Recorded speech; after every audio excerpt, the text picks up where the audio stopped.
ம் ம் என்னது இட்லி மீந்துருச்சா? ஓகே. அதுக்கே நீ எவ்வளோ டென்ஷன் ஆகுற? அதை வச்சு சூப்பராக ஒரு பிரேக்ஃபாஸ்ட் பண்ணி தரேன். நல்லா இருக்குமாவா? செஞ்சு தரேன், சாப்பிட்டு பார்த்துட்டு சொல்லு. ஓகே ஃப்ரெண்ட்ஸ், வாங்க இட்லி மீந்துச்சா, அதை வச்சு இன்னைக்கு அருமையான ரெசிபி ஒன்று பண்ணிடலாம். பண்ணுவோமா? கமான்.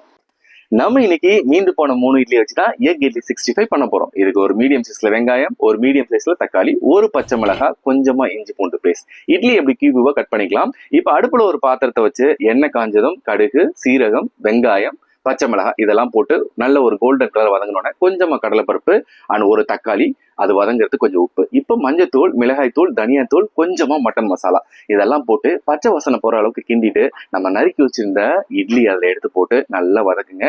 வதக்கிட்டு இப்போ உப்பு தேவைன்னா அதில் கொஞ்சம் ஆட் பண்ணிக்கலாம். இப்போ இன்னொரு பாத்திரத்தை வச்சு முட்டையை உடச்சி ஊற்றி நல்லா அது மாதிரி பொரிச்சிட்டு அது கூட ஆட் பண்ணி எடுத்து சர்வ் பண்ணீங்கன்னா